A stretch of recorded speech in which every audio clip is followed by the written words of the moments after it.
Hello, friends. Welcome to Islington Listens, wisdom from a community of faith that doesn't think the same, vote the same, or love the same, but we are trying our best to follow in the way of Jesus with compassion and hope.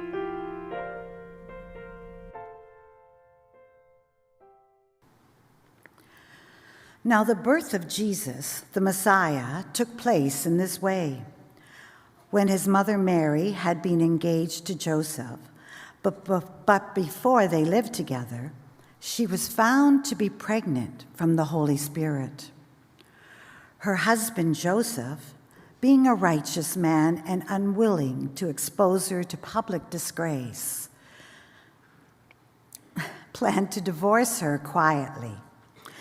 But just when he had resolved to do this, an angel of the Lord appeared to him in a dream and said, "Joseph, son of David, do not be afraid to take Mary as your wife, for the child conceived in her is from the Holy Spirit.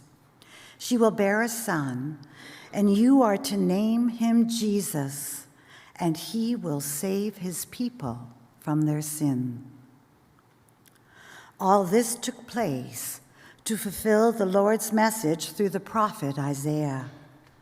"Look, the God-bearers shall become pregnant and give birth to a son, and they shall name him Emmanuel," which means God is with us. When Joseph awoke from his dream, he did as the angel of the Lord commanded him and took Mary as his wife, but had no marital relations with her until she gave birth to a son. And Joseph named him Jesus. Hear what love is saying to us all. My goodness, aren't you glad the story of Joseph makes it in to the Christmas story? That not every part of the story is saying yes right away, that you're allowed to wonder or be embarrassed or to doubt, that being human makes it into the story on this day. Joseph doesn't always get a bad rap, but he kind of gets overlooked because Mary's yes is so bold. We turned it into music that has traveled all around the world. But for a moment, we give grace and thanks for Joseph, because I often wake up doubting. I often am worried about what other people will think if I do something. I'm curious about what my friends will say or what the neighbors will say. And this story needed an angel to tune Joseph's ears back to God and for him to listen, for him to say yes to God. And I wonder if this story has a message for you. I wonder if your name might be Joseph this morning in this story. But no matter what your name is, love knows your name. Dear Mary, I intended to address this letter to my dearest beloved Mary, but I feared that at this point you would welcome only the barest of salutations from me. Maybe you've already torn these words and the papyrus upon which they are written into thousands of shreds and scattered them with the excrement that flows in the gutter. And who would blame you? I've been a fool. Worse than that, I've been an arrogant fool. I have much more to write about you and me, but first I want to convey my deep relief and joy at the news that you are well and that you are there with your cousin Elizabeth and her fine husband, the priest Zechariah. The morning after you left, your father came to my house in a rage. He demanded to know where you were and what I had done with you. You won't believe this, but he even broke my nose with a wooden bowl. And each time I touch my nose now, I feel its thick pain, and it makes me think of you. So I've become kind of glad he broke it. Next, your mother came in screaming like an eagle. Your father and I, by then, were already rolling around in the red dust like a couple of synagogue boys.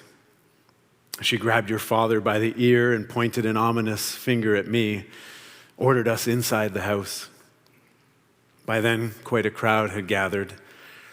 I'm sure that before I wiped the blood off my face, Mrs. Zebedee's tongue had gone wagging like a dog's tail around the village, telling everyone what had happened. And your mother told me that when they woke up that morning, you were gone from your mat.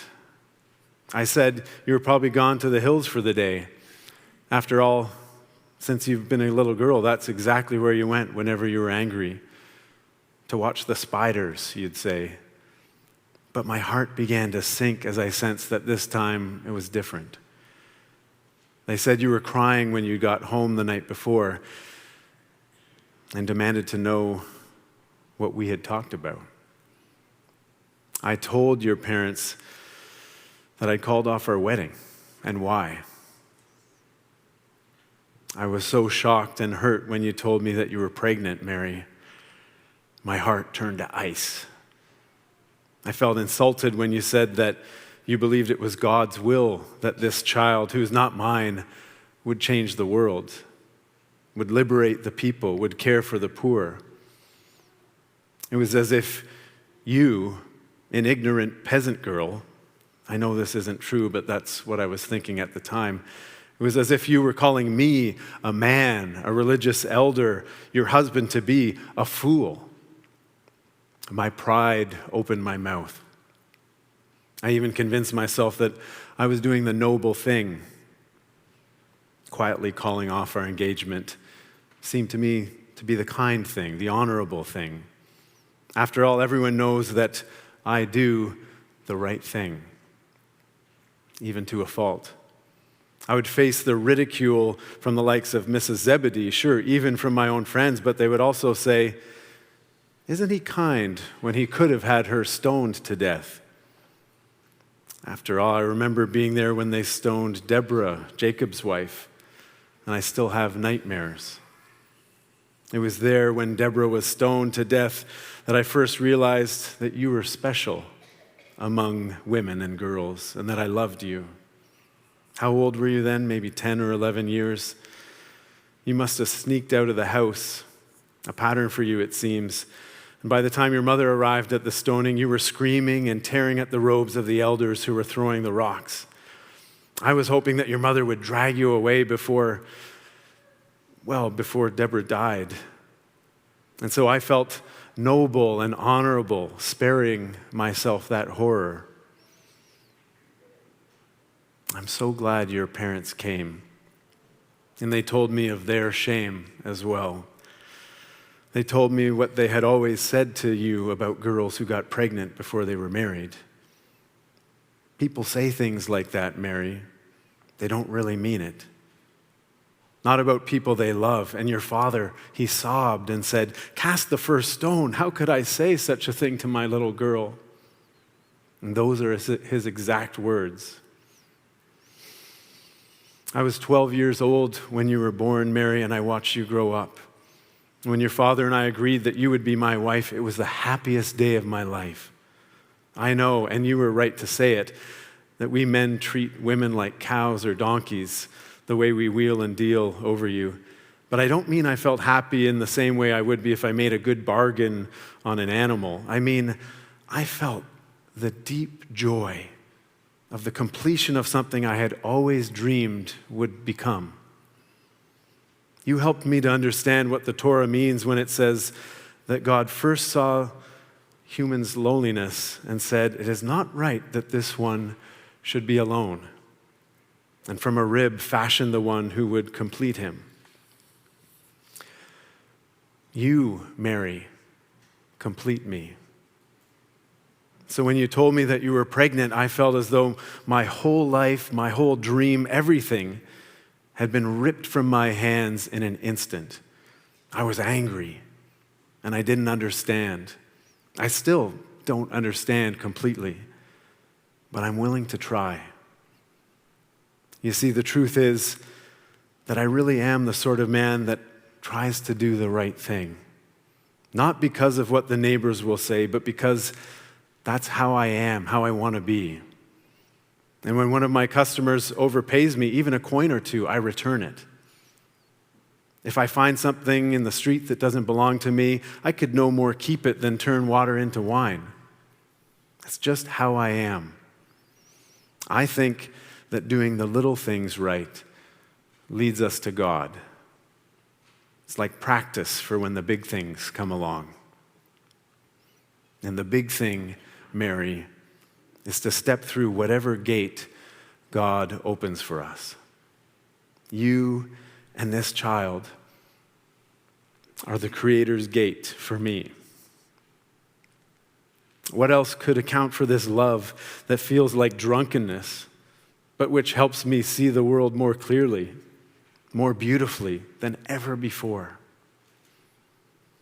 Our love, this child, it will lead us both to joy and suffering. Love always does. To deny that love, however, would lead to emptiness and death. Mary, please come home. Give my regards to Elizabeth and Zechariah.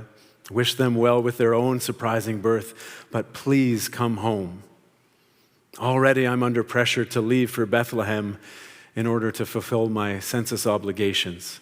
I would very much like to make that journey and all journeys from now on with you. Together, Mary, we will find the way. With all my love, Joseph. Thanks for listening, friends. For other ways to connect, go to islingtonunited.org.